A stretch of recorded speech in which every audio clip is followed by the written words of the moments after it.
Hello friends. Today I am going to tell you about how you can make your taskbar look transparent as you see on your screen.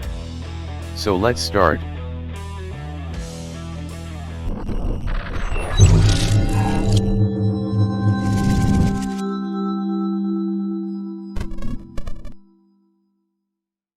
So first you have to go to the Microsoft Store.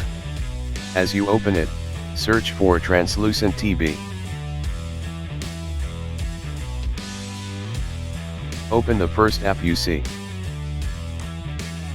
I have it already installed. You all just install it and then close the window. Then click on the arrow on the taskbar and click the new TV icon you see. Expand the regular arrow and select clear. And here you have your brand new transparent taskbar. If you want the taskbar to be transparent everywhere on the PC, then expand the rest of the arrows and select clear. That's all for today's video.